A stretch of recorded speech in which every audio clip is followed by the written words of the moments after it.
오늘 말씀의 제목을 한번 따라 하시겠습니까? 선택받은 축복에 감사하라. 선택받은 축복에 감사하라. 이런 제목으로 말씀을 나누기를 원합니다. 제가 최근에 몇 번 말씀을 드렸는데, 인생이 뭘까? 인생을 한마디로 어떻게 표현하겠습니까?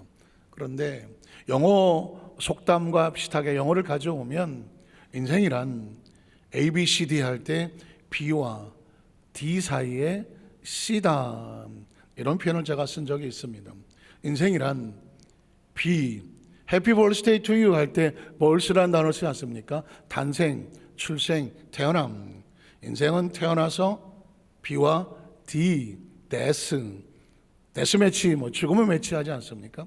인생이란 태어나서 죽는 순간까지 끊임없는 C의 연속인데, C는 뭐냐? 초이스. 초이스가 뭘까요? 선택입니다. 인생이란 매 순간마다 선택하는 것이죠. 그 선택이 운명을 만들고 미래를 만들어가는 겁니다. 아주 오래전에 흑백 TV가 막 나오고 세탁기라는 곳이 나오기 시작할 때에 이런 광고 카피가 있었습니다. 순간의 선택이, 요거 아시는 분들은 7080입니다. 이건 흑백 TV 나왔을 때거든요.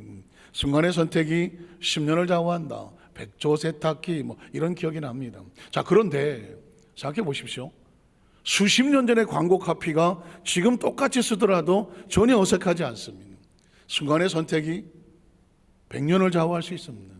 어떻습니까? 틀리나요? 안 틀립니다. 순간의 선택은 100년 아니라 어떤 사람의 운명을 좌우하기 때문에 그렇다는 얘기죠. 그러니까 인생이란 뭐냐? 딴 게 아닙니다. 여러분, 지금 현재는 지나간 과거에 무엇을 선택했느냐? 그 선택의 결과가 현재 있는 겁니다. 지금의 내 모습은 우연히 뚝 떨어진 존재가 아니란 말이죠. 지나간 과거에 무엇을 선택했는지 선택의 결과가 현재인 겁니다. 그러면 미래가 예언되지 않습니까? 미래가 예견되지 않습니까? 우리의 미래는 어떻겠습니까? 우리의 미래는 지금 우리가 여기서 무엇을 선택하느냐, 지금의 현실의 선택이 미래를 만드는 겁니다. 전 여러분의 미래를 예언할 수 있습니다. 무슨 능력이 있어서가 아니죠. 여러분이 지금 어떤 생각을 하고 있으며 어떤 걸 선택하실지 선택을 얘기해 주십시오. 그러면 여러분의 미래는 나와 있는 겁니다. 미래는 어떻게 그냥 신비한 세계긴 하지만 지금 현실에서 무엇을 선택하느냐, 미래는 예측되고 예견될 수가 있다는 것이죠. 여러분, 예수님을 구주로 믿으시면 아멘 하시기 바랍니다. 예수를 믿는다는 것은 선택이었어요. 예수를 믿고 예수를 믿는다는 하나님 자녀로 선택되었기 때문에 오늘 이 자리에 나와서 예배하는 겁니다. 예배자는 선택하는 사람들입니다. 예배를 선택하지 않으면 이 자리에 있을 수가 없는 거죠. 예수를 선택하지 않으면 이 자리에 있을 수가 없다는 것입니다. 그러니 인생의 삶을 살아가면서 예수를 선택하고 예배자가 된다는 것은 가장 최고의 선택 중에 선택이죠. 자, 그러면 이런 질문을 할 수 있습니다. 우리가 어떻게 예수를 믿는다고 선택을 했을까요? 우리의 머리에서 나왔을까요? IQ일까요? 똑똑해서일까요? 여러분, 이 부분은 또 다른 의미입니다. 우리가 예수를 구주로 믿을 수 있는 선택은 하나님의 성령께서 우리에게 은혜를 베푸셨기 때문입니다. 하나님을 선택할 수 있는 은혜, 이 선택의 축복을 받았기 때문에 당신은 예수를 믿겠습니까? 예수를 믿겠습니다 라고 선택하는 것입니다. 예수를 믿을 수 있는 선택은 우리의 능력이 아니라는 것이죠. 하나님의 은혜와 은총으로 예수를 믿을 수 있는 은혜를 우리에게 선택할 수 있도록 복을 주셨습니다. 그래서 예수를 구주로 믿을 수 있게 되는 것입니다. 기억하십니까? 내가 어떻게 예수를 믿었나? 자다가 깨어나서 아무리 물어봐도 모르겠다는 것입니다. 어떻게 믿습니까? 어려서부터 예수를 믿었다고 할지라도 자라는 과정 속에서 얼마나 고민하고 갈등합니까? 예수를 떠나기도 하고 내가 정말 예수를 믿나? 고민한 적이 얼마나 많겠습니까? 그러나 어느 날 그 생명이 예수를 구주로 믿습니다 라고 했을 때 부모를 따라다녔다고 예수를 믿은 게 아니더라고요. 하나님께서 우리에게 예수를 믿을 수 있는 선택의 축복을 주셨기 때문에 내 입으로 예수를 구주로 고백하는 역사가 나타나는 줄로 믿습니다. 오늘 성경 본문에 보면 하나님을 선택하지 않은 백성들의 처절한 죄악의 삶이 나옵니다. 거기서 하나님이 한탄을 해요. 여러분, 어떻게 생각하십니까? 창조주 하나님이 한탄을 해요. 하나님의 한탄, 하나님의 눈물, 하나님의 근심, 가슴이 철렁하지 않습니까? 하나님이 한탄을 한다고? 그 아픈 가슴 아픈 현실의 모습 속에 그 하나님의 가슴 속에 위로를 줄 수 있는 한 사람의 이름이 등장합니다. 그 사람의 이름이 노아라고 하는 것입니다. 노아. 그 노아가 하나님의 선택을 받습니다. 아니, 하나님을 선택할 수 있는 선택의 복을 받습니다. 그리고 하나님은 노아와 함께 동역을 합니다. 그리고 그 선택에, 하나님을 선택했던 노아의 삶에 하나님 주시는 축복의 모습이 나오고 있습니다. 이 말씀을 함께 상고하면서 우리가 하나님을 선택하면서 하나님과 함께 살아간다는, 동역한다는 것이 무엇일까? 그것을 가슴에 새기고 하나님을 선택하면 하나님 약속한 미래의 축복이 있습니다. 그 축복을 함께 나눌 때에 여러분의 미래가 그 축복의 주인공이 되시기를 주님의 이름으로 축원합니다. 우리 첫 번째로 죄악된 세상을 향한 하나님의 한탄의 모습을 살펴보기 원합니다. 세상이 타락합니다. 세상은 타락하는데 아주 단순합니다. 하나님과 단절되면 타락하는 겁니다. 창세기 6장 1절에 보니까 사람이 땅 위에 번성하기 시작할 때에 그들에게서 딸들이 나더라. 여기까지 이상하지 않죠? 그런데 전혀 예상하지 못할, 이해도 안 되고 해석도 안 되는 구절이 나옵니다. 하나님의 아들들, 그 사람들이 사람의 딸들의 아름다움을 보고 자기들이 좋아하는 모든 여자를 아내로 삼았다는 말이 나옵니다. 여러분, 성경은 창세부터 계시록까지 성령의 감동을 받아 기록된 것이라 이 성경을 완전히 해석할 수 있는 사람은 없습니다. 많은 사람들이 칼빈이 주석을 하고 루터가 주석을 하고 칼바르트, 매튜 헨리, 이 정도 되면 여러분의 신학의 어떤 주석책을 조금 보신 분들인데, 이런 사람들이 주석을 해놓아도 도대체 하나님의 아들들이 누군지 해석을 못합니다. 사람의 딸들이 누굴까? 해석이 안 돼요. 하나님의 아들은 뭐고 사람의 딸들이 뭘까? 왜 그들이 아름다움을 보고 자기들 좋아하는 모든 여자를 아내로 삼았을까? 왜냐하면 이게 좋은 일인지 나쁜 일인지 알 수가 없어요. 그런데 그 다음 절을 보면 큰일이구나.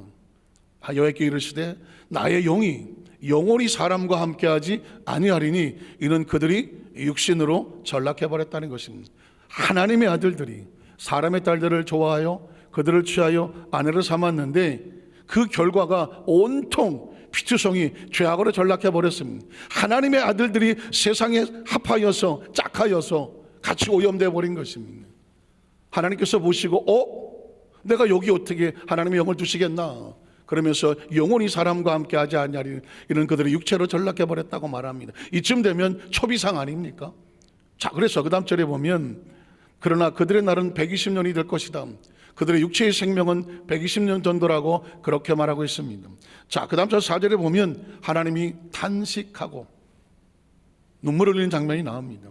당시 땅에는 네피림이라는 단어 혹시 들어보셨습니까? 간혹 TV에 나오는데 네피림이라고 하는 것은 마치 천사의 자식과 같은, 아까 사람의 딸들을 세상 사람이라고 말하고 하나님의 아들들을 천사로 해석을 하면 천사와 사람이 서로 섞어서 자식을 낳았다. 그래서 이 네피림이라는 자식을 낳았는데 이 네피림은 키가 최하 3m, 최상 6m까지 거대한 용사들이다. 이렇게 해석, 이게 해석이 잘 안 된단 말이죠. 천사와 사람을 자식을 낳을 수 있다. 이거 해석이 안 되잖아요. 그래서 하나님의 아들들은 아담과 하와의 세 번째 셋의 자식이고, 그리고 사람의 딸들은 가인의 딸들이다. 그래서 하나님을 섬기는 하나님의 아들들과 세상의 자녀들이 서로 섞여서 자식을 낳았다.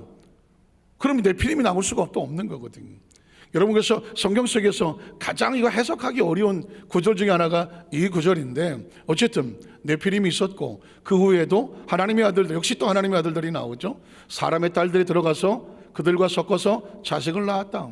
자, 그랬는데 그들은 용사라. 키가 3m, 6m 정도는 상상이 안 되는 거대한 거인들이니까 고대의 명성 있는 사람, 엄청난 용사라고 소문이 났다는 것이죠.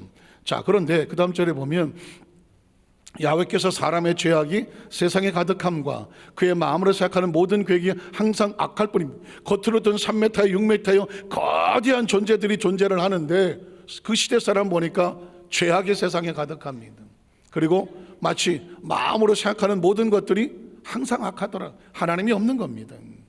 그래서 어떻게 하십니까? 그 다음 절에 보면 땅 위에 사람 지으셨음을 하나님이 마음에 어떻게 하셨더라? 한탄하는 겁니다. 한탄하고 근심하는 겁니다.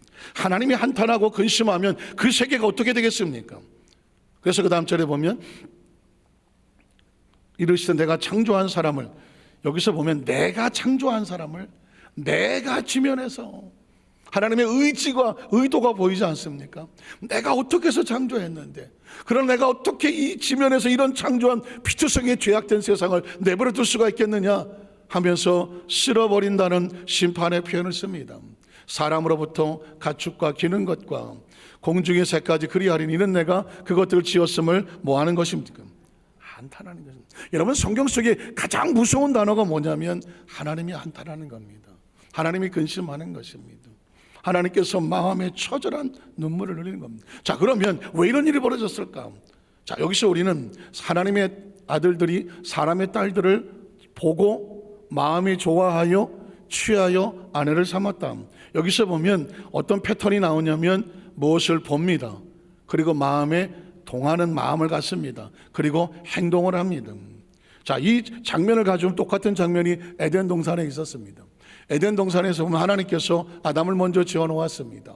그런데 아담이 독초하는 것이 하나님 보시기에 좋지 않았다. 왜? 혼자 있는 모습 중에 뭔가 부족했다는 것입니다. 그래서 그를 돕는 배필로 누구를 짓습니까? 하와를 지어 놓았습니다. 자, 여기서 아주 중요한 단어가 나옵니다. 하와는 아담을 돕는 배필이었습니다. 그런데 돕는 배필의 뜻이 뭐냐면 하인이나 하녀나 종이 아닙니다. 야, 나 피곤한데 물 좀 떠갖고 와. 아, 나 발 좀 주물러. 이게 하와의 역할이 아니었습니다.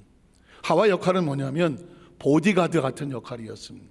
여러분이 보디가드를 둘 때에 그 보디가드가 나보다 힘이 없습니까? 나보다 모자란 사람 보디가드 둡니까? 보디가드 두지 않습니다. 어떤 사람을 나에게 보디가드 줍니까? 나보다 힘도 세고 머리도 뛰어나고 총도 잘 쏘고 무술도 잘하고 나를 지켜줄 사람을 보디가드로 두잖아요. 하나님은 아담의 보디가드로 하와를 만든 겁니다. 그러니까 하와의 목적은, 사명은 뭐냐? 아담을 늘 지켜보고 있다가 부족한 것이 있으면 늘 챙겨서 안아서 보호하고 안전하게 하는 것. 이게 누구라고요? 하와가 하는 겁니다. 다시 말해서 하나님이 만드실 때에 남자와 여자를 만드셨을 때 남자는 뛰어나고 여자는 조금 못하게 만드는 게 절대로 아니라는 것이죠. 좀 더 성경적으로 말하면 남자의 부족함을 보완할 수 있는 더 뛰어난 존재로 여성을 만들었습니다. 아무도 아멘을 안 하네요. 반응이 없는데 이상한데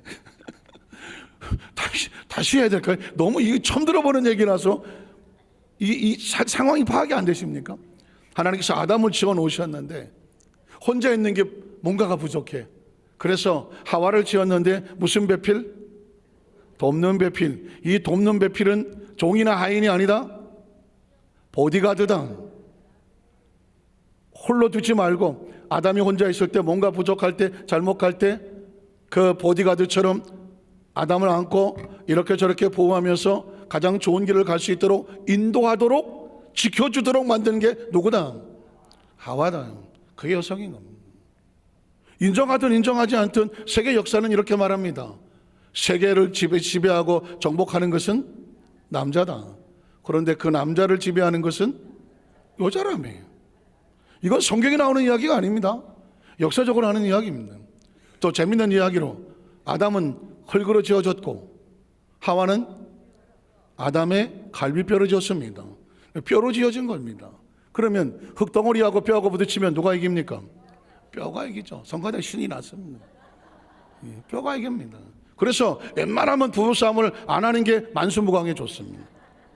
이긴 것 같은데 가만히 보면 뼈에 찔려갖고 가슴 아파하는 게 이 남자란 말입니다. 그래서 최근에 미국에 있는 의학 뉴스에 보니까 이런 뉴스가 나오더라고요.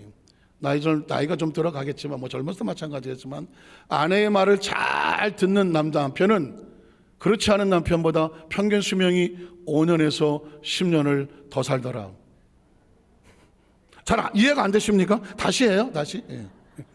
남편이 아내의 말을 잘 들으면 그렇지 않은 남편들보다 평균 수명이 5년에서 10년을 더 살더라. 왜 남자들이 입을 꼭 다물고 있는지 대답을 안 하시네. 그런데 이유가 있어요.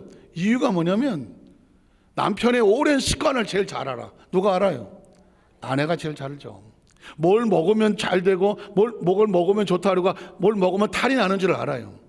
어디 가서 뭘 하면 다쳐서 오고 어떻게 하면 안 괴로운지를 너무 잘 알아요. 그래서 나이가 먹어가지만 항상 잔소리 같지만 이건 드세요, 이건 드지 마세요, 거긴 가지 마세요, 이건 하세요라고 계속 남편에게 이야기를 해줍니다. 남편이 듣기는 그게 듣기 싫은 소리 같이 들릴지 모르지만 나를 제일 잘하는 사람이 옆에서 얘기해 주는 거예요. 그래서 조금 뭐 듣기 거시기 해도 부인 말을 잘 들으면 평균 수명이 5년에서 10년이 어떻게 늘어난다고. 제가 2부 때 어떤 성도님이 권사님 나가면서 목사님 나 너무 은혜 받았어. 왜 그러나 최근에 남편이 하도 말을 안 들어갖고 그냥 마음이 상처 입으셨는데 오늘 말씀을 듣다 보니까는 그냥 얼마나 힘이 나는지 옆에 남편한테 고박을 했다는데, 어쨌든 이건 건강상 얘기고요. 신앙의 얘기는 조금 더 달라요. 사실 하와가 왜 선악과를 따먹었을까? 하와는 보디가드였습니다. 아담을 잘 지키고 위험할 때 가장 안전하게 해야 되는데 이 아담이 문제만 생기면 자기를 찾아오는 게 아니라 누구를 찾아가냐면 하나님을 찾아가는 겁니다. 하나님을 찾아갑니다. 원래 하나님을 찾아가야 되는 거니까요. 그런데 가만히 하와가 보니까 자기도 사실은 아담에게서 가장 안전하게 보호하고 지키도록 만들었는데 하와 입장에서 볼 때는 아담이 자기를 찾아왔으면 좋겠는 거예요. 그런데 아담은 하나님을 찾아간단 말입니다. 그때 그 하와의 약간 서운한 마음을 사탄이 파고 들어가는 겁니다. 그리고 말하는 겁니다. 하와야, 선악과 먹어도 안 죽어. 선악과를 먹으면 하나님처럼 눈이 밝아진다고. 하와의 머릿속에는 하나님처럼 된다고? 눈이 밝아진다고? 그러면 내가 하나님이 필요 없네. 아담도 어떤 문제가 생기면 내가 다 도와주면 되겠네. 그러면 굳이 하나님이 필요 없잖아. 여러분 보십시오. 하와의 마음속에 있는 것은 아담은 자기만 바라봐 주기를 원하는 겁니다. 그런데 그의 마음속에 가장 중요한 순간에 하나님을 찾아가는 거죠. 하와는 거기서 유혹을 받습니다. 그리고 하나님처럼 되겠다고 선악과를 따먹습니다. 눈이 밝아졌습니다. 난 이제 하나님처럼 됐어. 굳이 이제 아담이 나만 쫓아오면 돼. 내가 보호할 수 있어. 여러분 어떻게 보면 굉장히 중요한 사랑 같지만 위험한 일입니다. 어떤 인간도 하나님을 떠나서 완전한 존재는 없습니다. 인간이 착각하는 건 뭐냐면 우리끼리도 잘할 수 있어요. 여러분 보십시오. 우리끼리도 잘할 수 있어. 굳이 하나님을 찾아가서 하나님 앞에 기도하고 예배하고 뭐 그렇게 신앙생활 안 해도 우리끼리도 잘 살 수 있어요. 여기서 아주 중요한 하나님과의 대적이 나오는 겁니다. 여기서 문제가 생기는 겁니다. 여러분 보십시오. 하와가 선악과를 따라와서 아담에게 당신도 하나 먹으라고 줍니다. 참 신기한 것은 아담이 아무런 반항을 못하고 넙죽 잡아먹는다는 겁니다. 왜 그랬을까요? 하와는 아담에게 이제 자신이 가지고 있는 걸 통해서 아담을 통제하기 시작을 합니다. 나중에 하나님 이렇게 말하지 않습니까? 아담에게 너는 내가 먹지 말라 한 나무 실과를 어떻게 네 아내의 말을 듣고 먹었느냐 이렇게 묻습니다. 하나님의 말씀을 듣고 먹어야 되는데 네가 왜 네 아내의 말을 듣고 먹었느냐고 하나님께서 아담에게 야단을 칩니다. 그때 아담도 이렇게 말합니다. 하나님이 저에게 주셔서 함께 있게 한 저 하와가 나를 꾀므로 유혹함으로 내가 그걸 먹었습니다. 이렇게 핑계를 댑니다. 무슨 말씀인지 아시겠습니까?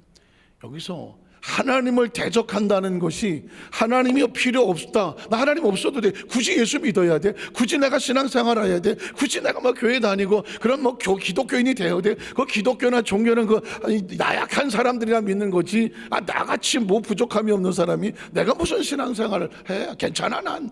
내 인생은 내 거야. 내가 마음대로 할 거야. 라고 생각하는 건 어떻게 보면 종교와 무관한 것처럼 보이지만 무관한 것이 아니라 하나님을 대적하는 겁니다. 하나님이 없어도 돼요. 우리끼리 할 수 있어요. 이게 뭐다? 하나님을 대적하는 겁니다. 불신앙이란 하나님을 대적하는 겁니다. 교회는 안 나가도 교회를 안 나가는 건 상관이 없어요. 하나님을 인정하지 않는 것, 우리끼리도 할 수 있다라고 하는 것이 하나님을 대적하는 겁니다. 여러분 혹시 아십니까? 바벨탑을 쌓았습니다. 왜 바벨탑을 쌓습니까? 사람들이 다시 하나님이 홍수를 심판하면 우리가 탑을 높이 쌓아놓고 꼭대기에 올라가 있으면 하나님도 우리 어쩌지 못해. 무슨 뜻입니까? 우리끼리 우리 방법으로 살아보자는 것입니다. 안타깝지만 이 우주 안에, 이 지구 안에 그 수많은 역사 속에서 하나님 없이 우리끼리 한번 살아보겠다고 한 사람치고 살아남은 사람은 없습니다. 아브라함도 하나님 처음 불렀을 때 이제부터 내가 내게 지시하는 곳으로 가. 그럼 내가 너를 축복하고 내 자손이 복을 받을 거야. 약속이 됐었습니다. 그런데 불과 창세기 12장 10절에 보면 그 가나안 땅에 기근이 다가오니까 아브라함이 아내를 데리고 애굽으로 내려갑니다. 왜 그럴까요? 처자식은 내가 보호해야지. 내가 보호하겠다는 겁니다. 그래서 내려가다가 오히려 사례를 빼앗깁니다. 그 처자식은 누가 보호했습니까? 사례는 누가 보호합니까? 하나님이 보호한 겁니다. 성경은 지금 상황은 다르지만 패턴은 똑같습니다. 인간은 끊임없이 내가 하면 될 것 같아, 우리끼리 하면 될 것 같아, 굳이 내가 뭐 하나님 없어도 될 것 같아. 이게 인간의 패턴입니다. 근데 하나님은 하나님이 없는 그 삶은 그 자체가 하나님을 대적하는 거고 하나님이 싫어하는 거고 한탄하는 거예요. 존재적으로 피조물은 하나님과 함께 하도록 되어 있습니다. 그래야 그 삶이 형통하도록 되어 있고 복이 있게 되어 있습니다. 살아가도록 되어 있습니다. 기독교는 종교가 아닙니다. 이 땅으로 하나님 사람으로 태어났다면, 다른 종교는 잘 모르겠고요, 사람으로 태어났다면 존재적으로 하나님 안에 있어야 안전한 겁니다. 하나님을 믿어야 안전한 겁니다. 기독교는 다른 종교 중에 우리가 하나 선택한 게 아닙니다. 예수를 당연히 믿음으로 생명이 보존하도록 창조된 겁니다. 광야를 지나가는 이스라엘 백성도 10명의 정탐꾼이 있었습니다. 가나안 땅을 정탐하고 와서 한다는 소리가 뭔지 아십니까? 하나님이 우리를 죽이려고 그래. 차라리 물속에 수장하지, 애굽으로 돌아가자. 그러면서 이런 말을 합니다. 우리끼리 한 사람을 세우자. 모세도 필요 없어. 우리끼리 한 지도자를 세우고 이 지도자를 따라서 애굽으로 돌아가자. 보이십니까? 하나님 필요 없어. 하나님 필요한 세운 사람도 필요 없어. 이제 우리 지도자는 우리가 세울 거야. 이해가 되십니까? 하나님의 존재를 무시하고 없애는 겁니다. 그게 무서워. 그래서 그 민족은 광야에서 300만을 다 모래에다가 파묻는 겁니다.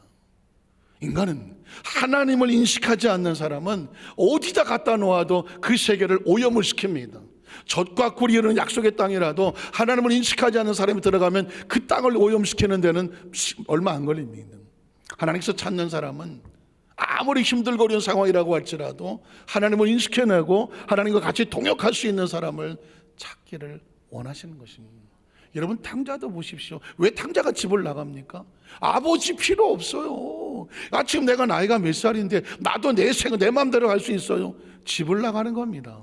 아버지를 떠나 나가는 겁니다. 마치 하나님을 떠나서 우리끼리 살 수 있다라고 하는 그들의 모습, 내용은 다르지만 패턴은 같아요.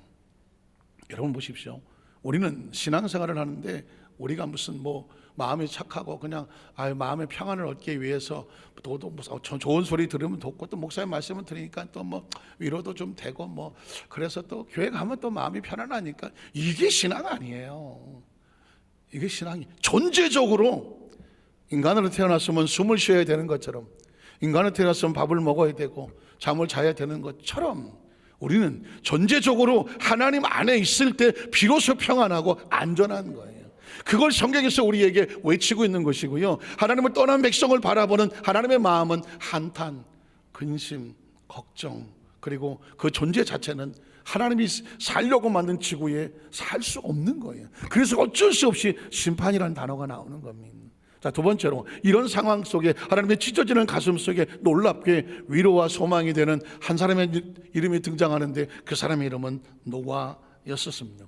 8절에 보니까 그러나 노아는 야훼께, 그러나 앞에 부분의 모든 사람들이 세상을 사랑하고 하나님을 떠나고 우리가 힘을 모아서 하나님을 없어도 된다, 하나님의 아들들이 세상의 딸들을 모아서 우리가 힘을 합치면 굳이 하나님 없어도 우리 다스리지 않겠어? 그 세계 속에 있었을 때 전혀 그렇지 않은 그러나의 사라가 나오는 거예요. 그러나 세상은 이렇게 갔지만 그러나 노아는 이렇게 갔다는 거예요. 이게 크리스찬인 겁니다. 세상의 모든 조리는 이렇게 흘러가, 문화가 흘러가고 무슨 역사가 흘러가고 모든 패턴이 흘러가. 크리스찬은 방향을 바꾸는 겁니다. 믿으십니까? 저와 여러분의 신앙은 그러나여야 돼. 모두가 세상을 향해서 막 달려가려고 할 때 그러나 그 사람은 방향을 바꿔서 하나님께로 돌아오는 겁니다. 그게 노아인 겁니다. 이따가 나오겠지만 노아의 이름은 바로 위로, 안위, 위완이었습니다.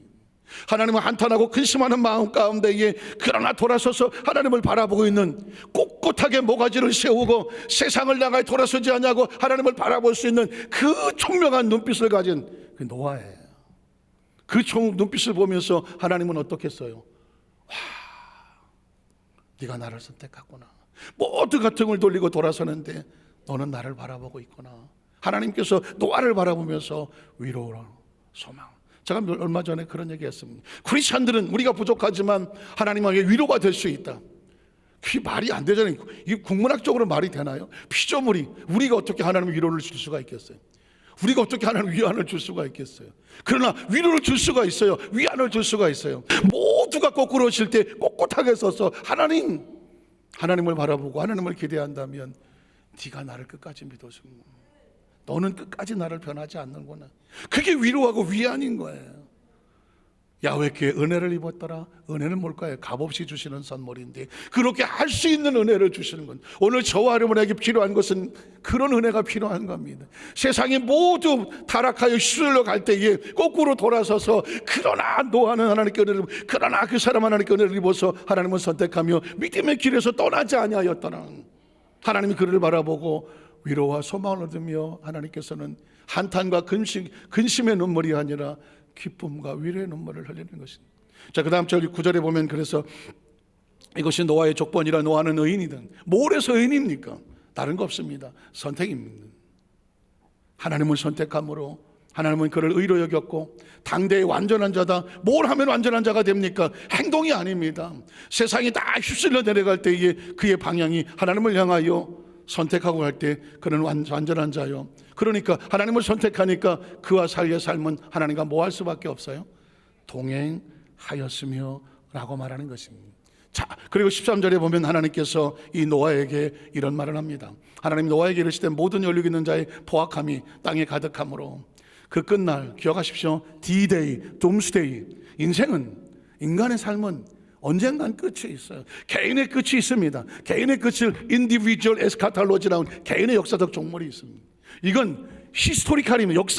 역사 가운데 심판이 있는 역사적인 종말을 말하는 것입니다. 노아 시대의 홍수는 역사적인 종말이었었습니다. 그러나 굳이 역사적인 종말이 아니라고 할지라도 저와 여러분의 삶의 잠깐 개인의 종말도 있지 않습니까? 이 뒤 끝날이라는 단어는 굉장히 중요한 단어고 의미 있는 단어고 우리 크리스천들은 가슴에 새겨두어야 될 날입니다. 혹시 여러분 최근에 국민일보의 신문에 보면, 아니 국민일보뿐만 아니라 다른 신문에도 나왔을 거로 예측이 되는데, 지금 세계 종말의 시간이 몇 분 전이다, 몇 초 전이다, 그런 기사 보신 적 있으십니까? 꽤 오래전에 보면은 지구 종말 5분 전이었었습니다. 마치 양측에 기차가 달려와서 부딪혀서 끝장이 나기 전에 5분 전이다. 지구 종말은 브레이크 없는 기차와 같이 5분 남았다고 말했습니다. 그리고 몇 년 전에는 4분 남았다, 3분 남았다, 2분 남았다 그랬습니다. 2024년도 세계 학자들은 말합니다. 지구의 종말은 90초 남았다고 말합니다. 90초. 1분 30초 남았다는 겁니다. 90초. 지금 돌아가는 전쟁이 그렇고 기후가 그렇고 여러 가지 모든 상황이, 예측할 수 없는 상황이 인간이 지구를 관리하고 안전하게 하게 하는, 너무 늦어버렸다는.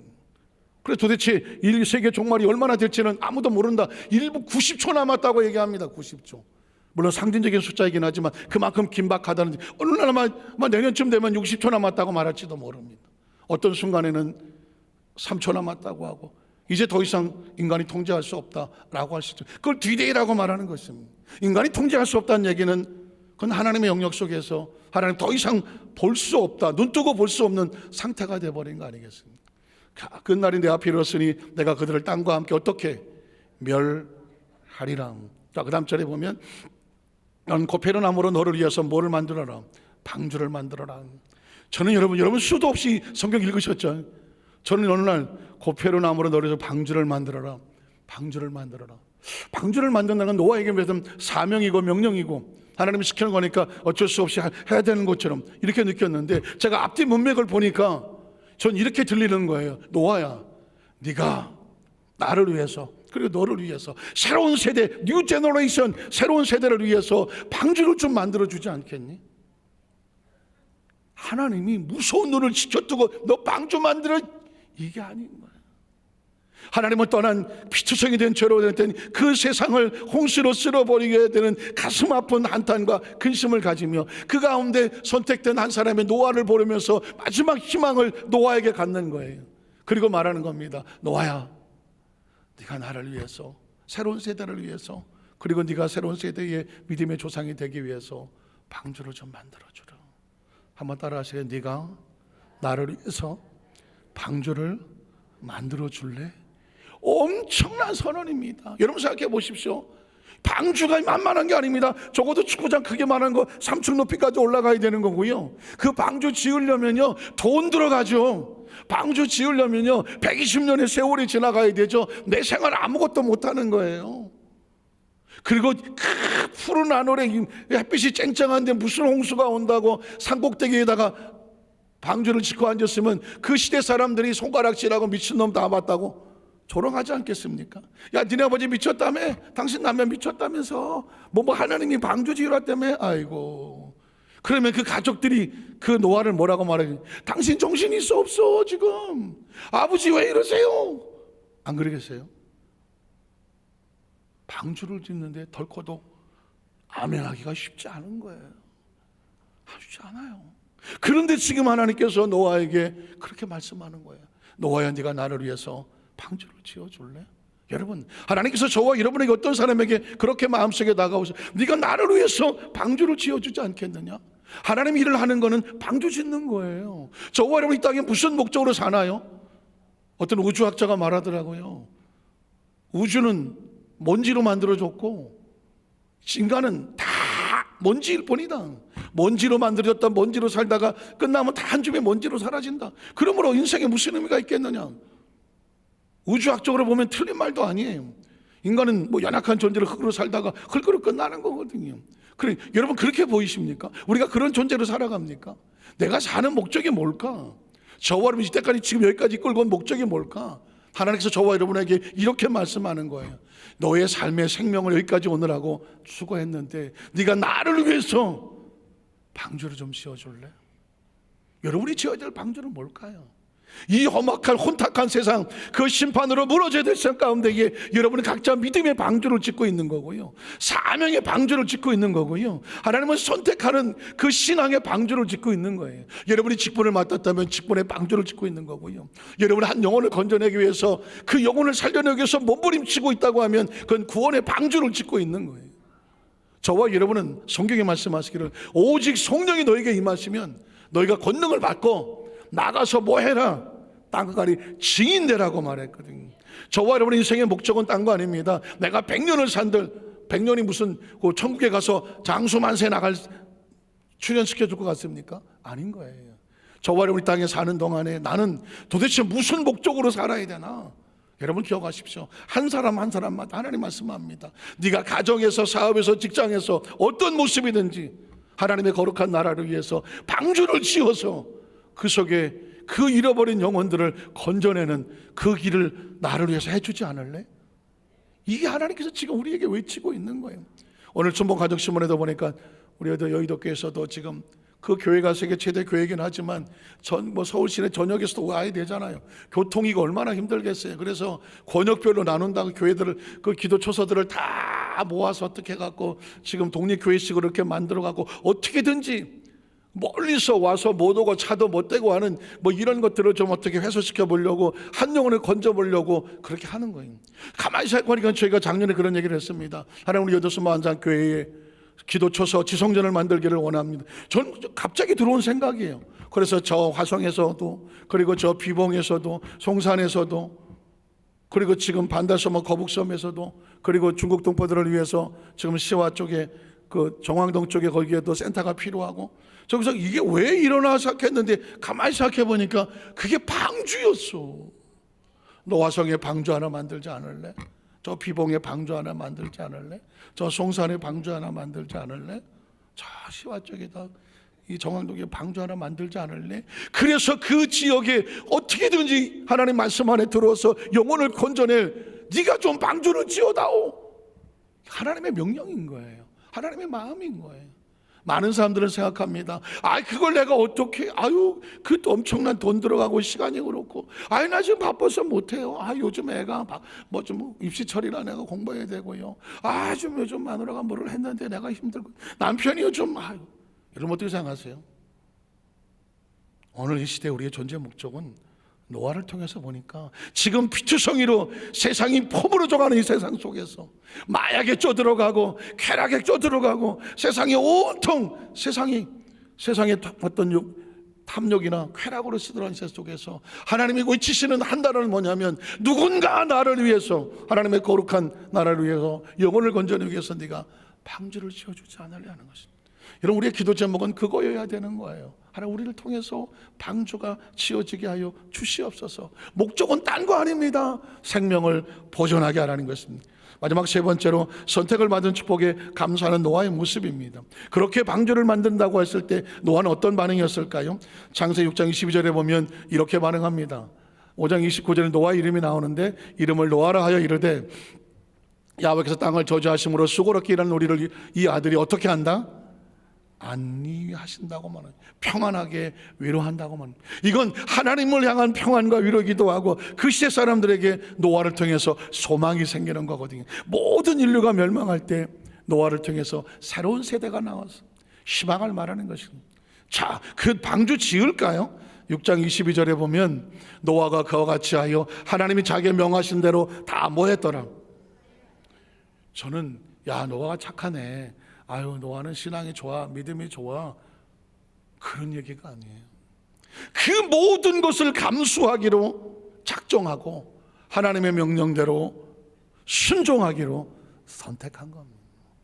이 준행한다는 말을 통해서 그 많은 비난, 손가락질, 조롱, 비웃음, 그리고 엄청난 시간, 공간, 그 모든 것들을 짊어지고 하나님의 사역에 내가 동참하기로 작정한 말을 준행했다고 말하는 것입니다. 7장 5절에도 그렇게 말합니다. 노아가 야훼께 자기에게 명하신 대로 다 뭐 했더라? 준행을 합니다. 그리고 결과는 어떻게 될까요? 8장 14절 19절에 보면 도대체 방주를 지어놓고 결과가 뭐예요? 둘째 날 스무 일흔 날에 땅이 말랐더라. 하나님이 노아에게 말씀하여 이르시되 너는 네 아내와 네 아들들과 네 묘들과 함께 어디서 나오고? 방주에서 살아나오는 겁니다. 그리고 그 다음 절에 보면 너와 함께한 모든 여력이 있는 생물 곧 새와 가축과 땅에 있는 모든 것들을 다 그 생명을 보존하도록 이끌어내라. 이것들을 땅에서 생육하고 땅에서 번성하리라 하시매, 노아가 그 아들들과 그의 아내와 그 묘들과 함께 나왔고, 노아와 함께 방도했던 이들은 다 같이 나왔고, 그리고 땅의 동물 곧 모든 짐승과 모든 기는 것과 모든 새도 그 종류대로 방주에서 나왔더라. 그래서 노아는 거기서 감사의 제단을 쌓습니다. 20절로 20절에 보니까 노아가 야훼께 무엇을 쌓고? 제단. 예배는 그런 거예요. 나에게 생명 주심에 감사합니다. 나를 살려주신 은혜에 감사하고, 나를 선택해 주신 은혜에 감사하고, 나로 하나님을 알게 하심에 감사하고, 내가 이 땅에 무엇 때문에 살아야 되고 어떻게 살아야 되고 내가 하나님과 어떻게 동역해야 되는지를 아는 사람이 예배에 참석하는 겁니다. 그래서 노아는 하나님의 동역자가 되어져서 제단을 쌓고 모든 정결한 짐승과 모든 정결한 새 중에서 제물을 취하여 번제로 제단에 드렸더니 하나님께서 그 무엇을 받으시고? 향기를 받으시고. 한번 따라하세요. 예배에는 향기가 있다. 무슨 향기일까요? 아로마? 무슨 향기일 것 같아요? 우리가 하나님을 사랑하는, 하나님이 나의 통역을 하고 싶어하는 그 엄청난 것을 감당하며 방주를 지키려고 몸부림을 치는 그 열정과 열망, 하나님을 위로하는 향기예요. 우리의 신앙생활은 그런 거예요. 내가 이 땅에 존재하는 목적이 뭘까? 하나님께서 나를 보시고 위로를 받으시고, 야, 네가 그 가운데서도 그렇게라도 하는구나. 그리고 우리의 모습 속에서 땀 흘려하는 모습을 보면서 어떻게? 향기를 받으시고, 향기를 받으시고. 제가 그전에 그런 얘기를 했어요. 저희 집 아이가 아주 어렸을 때, 갓난아기일 때 애를 이제 안고 우유 먹이고 나면 이렇게 하잖아요. 흔들어서 뭐가 나와야 돼요? 트림이 나와야 되잖아요. 옛날 기억이지만 안고 막 하다 보면 트림을 해야 되잖아요. 그럼 어쩔 수 없이 애 머리가 코에 이렇게 박혀 있거든요. 근데 저는 개인적으로 지금도 그 아이의 머리 냄새가 왜 이렇게 좋았는지 몰라요. 그 어떤 향수, 어떤 향기보다도 아이의 머리에다 코를 박고 냄새 맡는데, 이야, 지금은 그런 냄새가 안 나더라고요. 근데 그 아이 때 그 냄새가 왜 그렇게 좋았는지 몰라요. 왜 그랬을까요? 다른 집 애기도 냄새가 나나 냄새 맡아봤더니 비슷한 것 같긴 한데 자기 새끼 냄새 맡지는 않아. 성경에 왜 하나님 이런 표현을 쓸까요? 하나님께서 노아의 제단을 받으시고 향기가 너무 좋았다는 거예요. 하나님을 향한 열정과 열망이 하나님을 감동시키는 거 아니겠습니까? 그 중심에 이르시되 내가 다시는 사람으로 말미암아 땅을 저주하지 아니하리니 이는 사람의 마음에 계획하는 바가 어려서부터 악했기 때문이다. 내가 전행을 같이 모든 생물을 다시 멸하지 아니할 것이니 땅이 있을 동안에 심음과 거둠과 추위와 더위와 여름과 겨울과 낮과 봄에 쉬지 아니할 것이다. 그리고 7절에 보면 9장 7절에 보면 하나님께서 이렇게 말합니다. 너희는 이제 다시 생육하고 다시 번성하며 다시 땅에 가득하여 그 중에서 뭐 할지어다? 번성할지어다 합니다. 그러니까 하나님의 가슴을 아프게 했던 세대는 하나님 같이 갈 수가 없어요. 부족하고 모자라지만 하나님을 선택한 백성과 다시 하고 싶어 하는 거예요. 신앙이란 그런 거예요. 하나님과 함께 다시 우리 인생을 시작하는 거예요. 그래서 2024년도가 저와 여러분의 정말 이때까지 신앙생활하면서 이 말씀을 가슴에 새긴 이후에 하나님 우리를 이렇게 기뻐하시고 번성하기를 원하시는구나. 하나님을 알아서 매 순간마다 하나님을 선택해서 하나님을 노아처럼 위로가 되고 여러분이 예배가 하나님을 향기롭게 함으로 말미암아 이 약속의 말씀대로 다시 번성하고 다시 번성하고 충만하시기를 주님의 이름으로 축원합니다. 기도하겠습니다. 하나님 아버지 감사합니다.